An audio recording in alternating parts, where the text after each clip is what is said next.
नमस्कार, आप सभी का स्वागत है ट्रेंडिंग इकोनॉमिक्स में। तो इस वीडियो में हम पढ़ने वाले हैं ग्रेशम का नियम क्या होता है, जिसे इंग्लिश में ग्रेशम्स लॉ कहते हैं। ये बहुत ही इंपॉर्टेंट महत्वपूर्ण एक नियम है। जब आप मुद्रा और बैंकिंग पढ़ते हैं, मनी एंड बैंकिंग पढ़ते हैं या मुद्रा का इतिहास पढ़ते हैं, तो इसके बारे में आप जरूर पढ़ते हैं। ये भाई साहब कौन है? तो ये हैं ग्रेशम। ठीक है, थॉमस ग्रेशम इनका पूरा नाम है।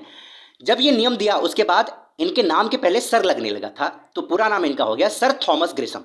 अब ये क्या है आइए समझते हैं। देखिए, मनुष्य का ये हमेशा से स्वभाव रहा है कि जो अच्छी चीजें होती हैं वो अपने पास रख लेता है, उच्च कोटि की जो चीजें होती हैं, और अन्य बातें समान रहने पर जो बुरी चीजें होती हैं, निकृष्ट वस्तुएं होती हैं, वो दूसरों को देता है। इसी आदत के आधार पर जो नियम बनाया ग्रेशम ने, उसी को ग्रेशम्स लॉ कहा जाता है, यानी ग्रेशम का नियम कहते हैं। ये ब्रिटेन के एक अर्थशास्त्री थे। इनका पूरा नाम क्या हो गया था? Sir Thomas Gresham. जब ये लॉ दे दिया गया था, ठीक है, इनके द्वारा। अब समझिए, वहां की जो महारानी एलिजाबेथ थी, उनके ये आर्थिक सलाहकार थे। ठीक है, हुआ क्या, महारानी एलिजाबेथ का जो साम्राज्य बढ़िया अच्छे से चल रहा था, लेकिन कुछ समय के बाद ऐसा हुआ कि जो पुराने सिक्के थे वो तो चलन में थे, लेकिन जो नए सिक्के थे वो चलन से बाहर हो गए। लोगों ने क्या किया, अपने तिजोरियों में भरना शुरू कर दिया। अभी जो एलिजाबेथ थी, महारानी का ध्यान यहां पर नहीं गया। फिर उसके बाद उन्होंने क्या किया, नए सिक्के फिर से ढलवा करके मार्केट में चलवा दिए। लेकिन फिर से वही हुआ कि जो नए सिक्के थे वो फिर से लोगों ने तिजोरी में भर लिया और पुराने सिक्के चलते रहे। तो इनके आर्थिक सलाहकार थे ये थॉमस। तो महारानी ने पूछा इनसे कि भाई साहब क्या हो रहा है, आई आप इस पर रिसर्च करिए, हमें बताइए ऐसा क्यों हो रहा है। तो थॉमस ग्रेशम ने रिसर्च किया, इस पर खूब सारी स्टडी की, और उसके बाद इन्होंने कहा कि जो खराब मुद्रा होती है वो अच्छी मुद्रा को प्रचलन से बाहर निकाल देती है, यानी बाहर निकाल देने की प्रवृत्ति होती है। किसकी प्रवृत्ति होती? खराब मुद्रा की। वो अच्छी मुद्रा को रहने नहीं देती है। ठीक है, इसी को ग्रेशम्स लॉ कहा गया है। ठीक है, अब इसकी पूरी अगर बात कहें तो अन्य बातें समान रहने पर जब किसी देश में दो या अधिक मुद्राएं एक ही साथ चलती हैं, तो बुरी मुद्रा यानी कटे फटे नोट या कम वजन के जो सिक्के होते हैं, वो अच्छी मुद्रा जैसे कि नए नोट या पूरे वजन के जो सिक्के होते हैं, उनको चलन से बाहर निकाल देती है। ऐसा सर थॉमस ग्रेशम ने कहा।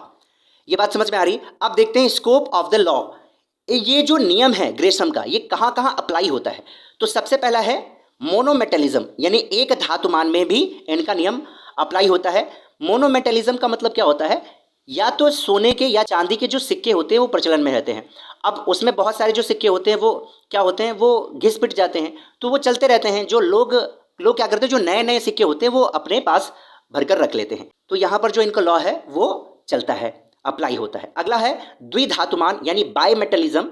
द्विधातुमान का मतलब क्या हुआ? सोने और चांदी दोनों के सिक्के चलन में रहते हैं।